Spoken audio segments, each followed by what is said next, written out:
Hello and welcome to Deshji academy. Myself name Munot और हम 11th class का secretary practice subject पढ़ रहे हैं बच्चों। हम एक चैप्टर डिस्कस कर रहे हैं और लास्ट के सेशन में हमने क्या देखा था बच्चों? लास्ट के सेशन में हमने क्रेडिटर्स मीटिंग के मतलब जाना था and functions by company secretary in annual general meeting ये पढ़ा था। ओके, आई होप आपने मेरा वो वाला लेक्चर देखा होगा। ओके, इस लेक्चर में इस टॉपिक में हमने क्या क्या देखा है बच्चों? इस टॉपिक में एक सबसे पहले तो हमने टाइप्स ऑफ मीटिंग देखी थी। एनुअल जनरल मीटिंग का मतलब क्या है, ईओक्यूएम का ईओजीएम का मतलब क्या है, ओके कमिटी मीटिंग का मतलब क्या है, ओके डायरेक्टर्स मीटिंग क्या होता है, ये सारी चीजें हमने टाइप्स ऑफ मीटिंग ये चैप्टर में देखी थी। ओके, आज हम इसके लास्ट पार्ट पे है जो कि है डिस्टिंग्विश बिटवीन। तो चलो बच्चों, आज हम देख लेंगे कि what is the distinguish between share holders meeting and board meeting. Okay, अगर लेक्चर अच्छे से समझ में आए हो, देखे हो, तो ये भी टॉपिक अच्छे से डिस्टिंग्विश अच्छे से आपको क्लियर हो जाएगी। ओके, तो चलो बिना टाइम वेस्ट किए डायरेक्टली स्टार्ट करते हैं distinguish between share holder meeting and board meeting. So first distinguish meaning. So what is the meaning? So a meeting, shareholder meeting, a meeting of all shareholders or members of company is called shareholder meeting. So shareholder meeting किसे कहा जाता है? एक तो all shareholders और members of company. Obviously shareholders are members of company. So उन सबकी meeting को हम क्या कहते हैं? shareholders meeting कहते हैं. Okay, firstly meeting of all shareholders or members of company. Very easy to understand, keep it in mind. Okay, next board meeting. Meaning of term board meeting. So a meeting of all directors of the company is called board meeting. Meeting of all directors. सारे company के जो भी directors है उनकी meeting को हम क्या कहते हैं? बोर्ड मीटिंग कहते हैं। ओके बच्चों, समझ में आया बोर्ड मीटिंग किसे कहा जाता है? Okay, and shareholder meeting किसे कहा जाता है? Okay, so we are done with the first point. I hope आपको अच्छे से समझ में आया हो। First point meaning completed. Second point, how many times, साल में कितने बार वो मीटिंग हेल्ड की जाती है? Annual general meeting AGM is held once in a year. Okay, साल में एक बार वो हेल्ड की जाती है। Next EOGM extra ordinary general meeting जो हमें ऑलरेडी डिस्कस किया है, is held to discuss and decide special और urgent matter as and when required. Okay, special या अर्जेंट जो भी मैटर्स रहेंगे वो डिस्कस करने के लिए हम ये मीटिंग बुलाते हैं। क्लियर? जब चाहे तब ही, बार बार नहीं बुलाते हैं। EOGM. So clear? How many times? AGM annual general meeting once in a year, और EOGM जब चाहे तभी, बहुत ज़्यादा स्पेशल इंपॉर्टेंट अर्जेंट मैटर पे अगर डिस्कस करना तभी हम EOGM बुलाते हैं। Clear? Clear with share holder meeting. Now board meeting. Minimum 4 board meetings in a year. Minimum 4 and a gap between two consecutive meetings should not be more than 120 days. 120 दिन से ज्यादा लंबा duration दो meeting के अंदर नहीं होना चाहिए। Okay, clear? Board meeting minimum 4 meetings, consecutive meetings in a year. यहाँ पे शेयर होल्डर्स मीटिंग में annual general meeting once in a year. EOGM जब चाहे तब बुला सकते हैं, जब आप कंपनी की रिक्वायरमेंट है। ओके, ठीक है। Next quorum. कोरम देखते हैं शेयर होल्डर मीटिंग में। A quorum for shareholder meeting is as follows in case of public company. So quorum in shareholder meeting in case of public company, not more than 1000 members.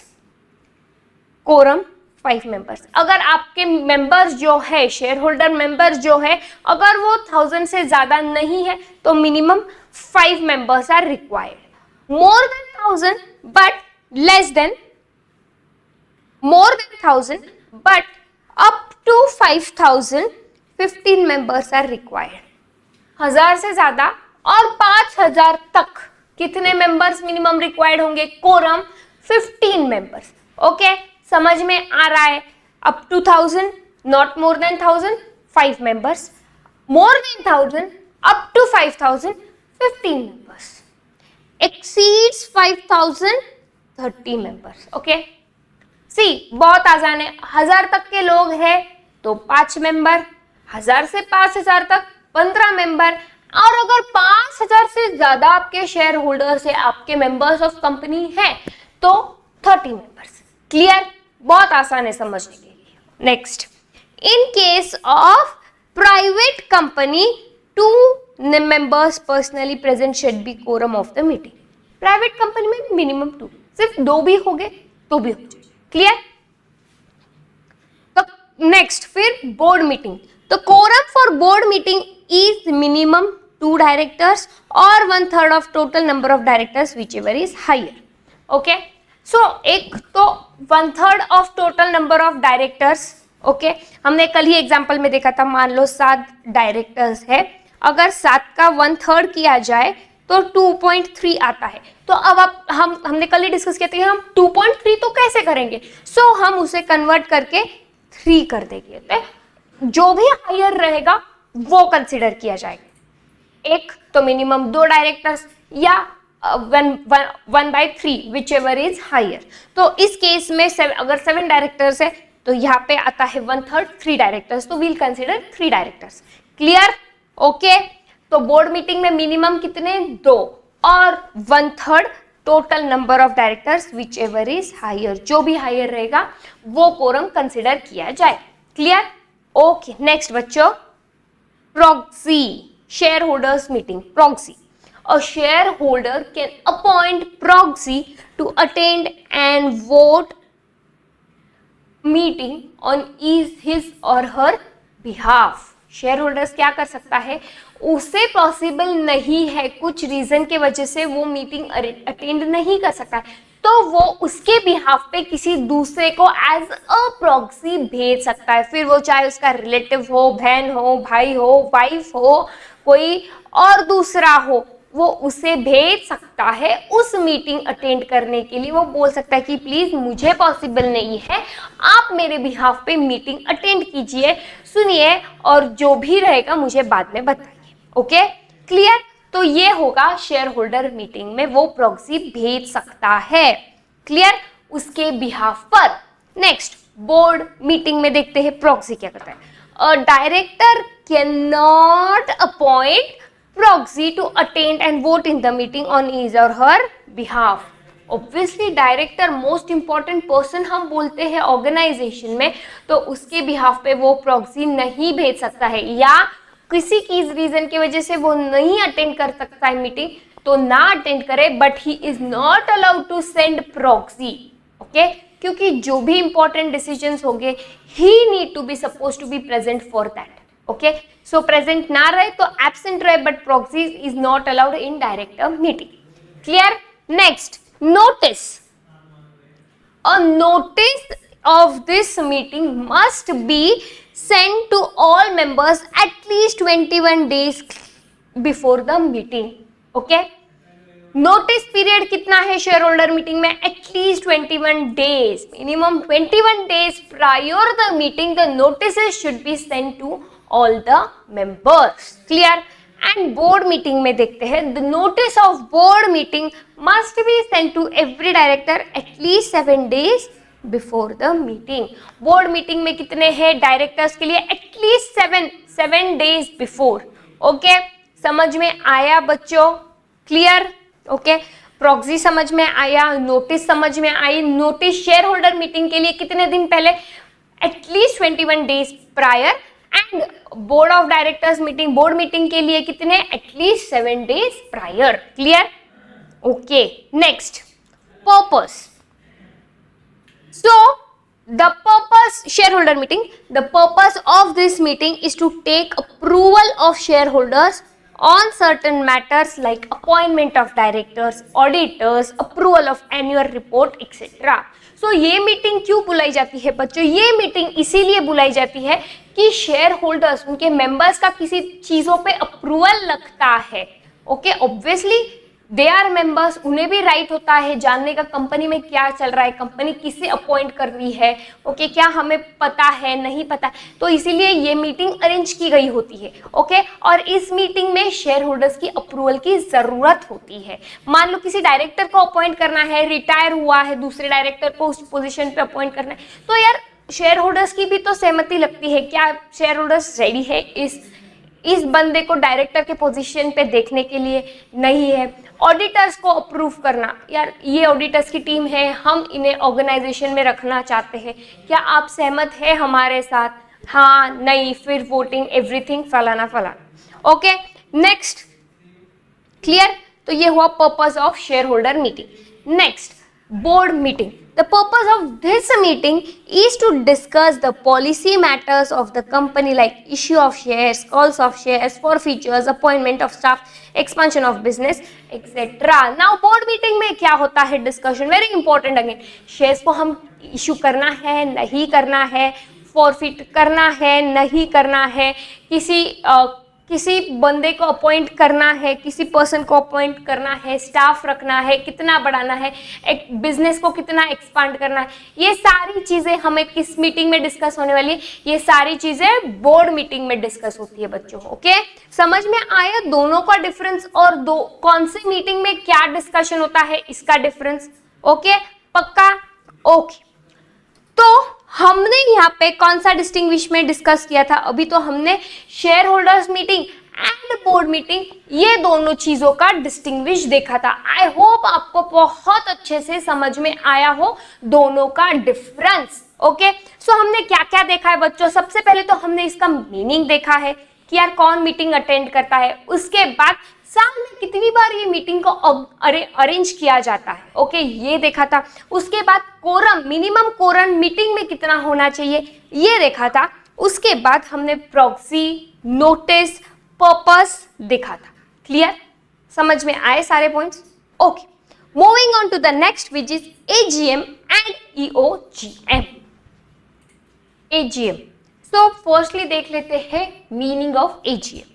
So a meeting of all shareholders held once in a year, every year, as per the provision of section 96 of the Companies Act 2013 is called annual general meeting. Okay, meeting of all shareholders held every 1 year as per section 96 in Companies Act, that is known as annual general meeting. समझ में आया?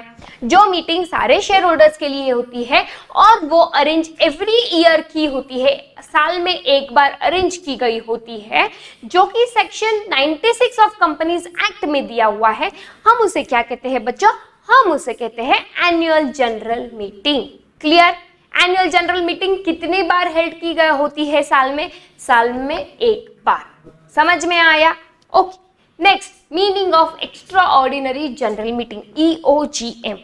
A meeting of all shareholders held to discuss and decide urgent matter as per provision of section 100 of the Companies Act 2013 is called extraordinary meeting. Meeting of shareholders to be called for discussion of important and urgent topic, that is known as extraordinary meeting. Okay, as per given in section 100 of Companies Act 2013. Important and urgent matter पे discuss करने के लिए बुलाई गई meeting को हम क्या कहते हैं? Extraordinary general meeting. ओके, और ये मीटिंग कब बुलाते हैं? जब रिक्वायरमेंट होगी कंपनी को तभी बुलाते हैं इस मीटिंग को। It is not necessary for this meeting to be held once, twice or thrice in a year. As and when required by company, this meeting is being called. Okay, next, purpose. The purpose of annual general meeting is to review the progress made by company during the year. Okay, annual general meeting का purpose क्या होता है? ये meeting क्यों बुलाई गई थी? कि रिव्यू करने के लिए कि कंपनी का साल में कितना प्रोग्रेस हुआ है, कंपनी ने कितना ग्रोथ की है, कंपनी कितनी आगे बढ़ी है, उनका गोल अचीव हुआ है नहीं हुआ है, इस चीज का रिव्यू करने के लिए, लोगों को, आपके मेंबर्स को दिखाने के लिए, शेयर होल्डर्स को बताने के लिए ये मीटिंग बुलाई जाती है। ओके बच्चों, next, extraordinary general meeting. The purpose of this meeting is to discuss and decide urgent and special matters. Extraordinary meeting क्यों बुलाई जाए? डिस्कस करने के लिए, डिसाइड करने के लिए जो भी अर्जेंट एंड इंपॉर्टेंट टॉपिक्स है उनके ऊपर। Okay, got it? क्यों बुलाई जाती है एजीएम एंड क्यों बुलाई जाती है EOG? Next, time of holding. The first annual general meeting is held within the span of 9 months after the completion of first financial year. So first annual general company कब बुलाती है? Within 9 months after completion of first financial year. Company का first financial complete होने के बाद 9 महीने के अंदर अंदर कंपनी को फर्स्ट एजीएम बाय डिफॉल्ट बुलानी ही पड़ती है।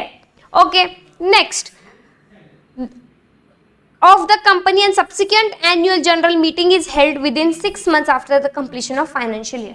Firstly तो ये इनको 9 महीने के बाद, और उसके बाद जो अगली मीटिंग रहेगी वो फाइनेंशियल ईयर कंप्लीट होने के बाद 6 महीने के अंदर अंदर उन्हें एजीएम बुलानी पड़ेगी।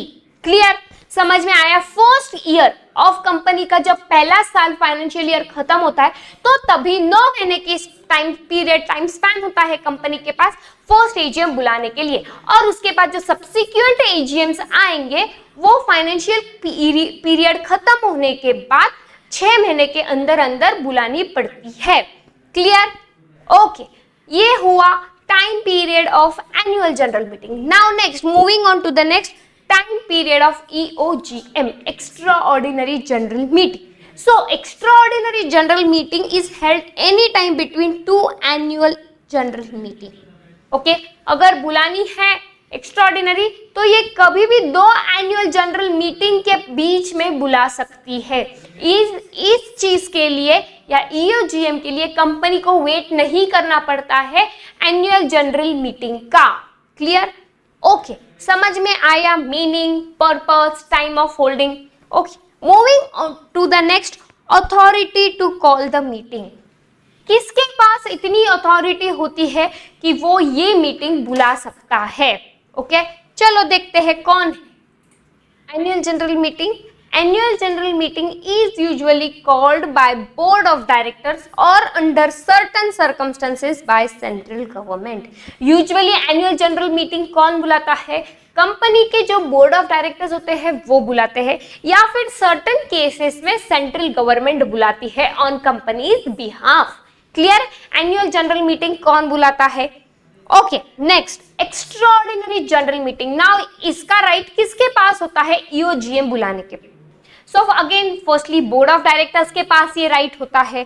Board of directors on requisition of members, अगर मेंबर बोलते हैं, नाउ इसकी भी कैटेगरी हमने कल के लेक्चर में देखी थी कि यार क्या कैटेगरी होती है मेंबर्स बोर्ड को रिक्विजिट कर सके कि हमें मीटिंग बुलानी है। ओके, एक तो board of directors, members requisition to board of directors, या फिर नेशनल कंपनी लॉ ट्रिब्यूनल और रिक्विजिनिस्ट themselves. Clear?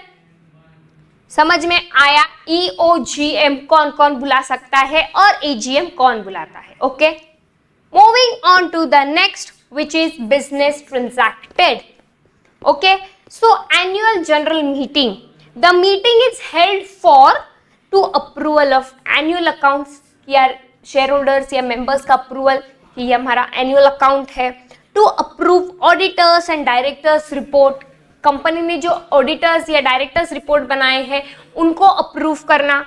Next, to appoint directors, auditors. Okay, directors को अपॉइंट करना, कंपनी के ऑडिटर्स को अपॉइंट करना। ओके, जो कंपनी के मोस्ट इंपॉर्टेंट पर्सन है उनको अपॉइंट करना। To declare dividend, again company का अगर बहुत फायदा होता है तो कंपनी सोचती है कि यार हम ये डिविडेंड डिक्लेयर करेंगे हमारे एजीएम में, हमारे मेंबर्स के लिए। ओके, समझ में आया बच्चों? Next, why EOGM is held, extraordinary general meeting is held. This meeting is held to discuss matters like to alter in MOA, okay, to alter in AOA, removal of director before his or her expiry term, okay director को remove करना, अगर वो expiry मतलब उनका term expire भी नहीं हुआ है फिर भी किसी रीजन के वजह से कंपनी को वो गिल्टी फाउंड होता है तो उन्हें उस पोजीशन से निकालना, इसके अप्रूवल के लिए ऑब्वियसली सबकी अप्रूवल लगेगी क्योंकि डायरेक्टर मोस्ट इंपॉर्टेंट पर्सन होता है। Okay next voluntary winding up of company, अगर कंपनी चाहती है कि यार वो कंपनी बंद हो जाए तो इसके लिए भी उन्हें परमिशन के लिए EOGM रिक्वायर्ड होता है। Okay clear with the term business transacted. Moving on to the next penalty, क्या फाइन, अगर कंपनी भूल जाती है ये मीटिंग रखने के लिए तो उन्हें क्या क्या फाइन पड़ सकती है। In case default in holding this meeting, every officer concerned is punishable with fine of 1 lakh and further fine of 5,000 per day until the default is continued. Okay? अगर वो भूल जाते हैं तो ऑफिसर जो कंसर्न होता है इस चीज को लेकर, जो ऑफिसर देखता है कंपनी को कब कैसे EGM होल्ड करनी तो उसे कब कितने तक का फाइन बैठ सकता है, तो उसे 1 लाख तक का फाइन बैठ सकता है और 5,000 ऊपर जब तक वो मीटिंग अरेंज ना करे। समझ में आया क्या फाइन क्या पेनल्टी लग सकती है। Okay next EOGM, if directors fail to hold this meeting on requisition, the requisitionist themselves can hold it and recover the expense of holding such meeting from the company. अगर director रिक्विजिनिस्ट के बोलने के बाद भी fail हो जाए meeting रखने के लिए तो रिक्विजिनिस्ट खुद रखते हैं मीटिंग और जो भी मीटिंग का खर्चा होता है वो कंपनी से रिकवर करते हैं। समझ में आया? ओके ये डिस्टिंग्विश, किसी को कोई डाउट है AGM और EOGM में मीनिंग क्या है? Okay what is the difference between, okay clear purpose क्या है, क्या पर्पस से मीटिंग रखते हैं, क्या टाइम पीरियड होता है मीटिंग रखने का, साल में कितनी बार कौन सी मीटिंग होती है। ओके उसके बाद कौन से अथॉरिटी को ऑर्डर होता है ये मीटिंग बुलाने के लिए। उसके बाद हमने देखा कि बिजनेस ट्रांजैक्टेड देखा एंड पेनल्टी देखा। क्लियर? ओके एवरीवन ये सारी चीजें समझ में आई, ये सारी डिस्टिंग्विश बिटवीन समझ में आई। आई होप आपको ये सारी चीजें समझ में आई हो। Okay, so we are done with the distinguish of this chapter also. So we'll stop in this lecture. In next lecture we will be discussing your exercise. Okay, so till then we'll stop here. अगर आपको मेरा lecture अच्छा लगा हो तो please like, share and subscribe with your friends. Till then take care. See you. Bye bye.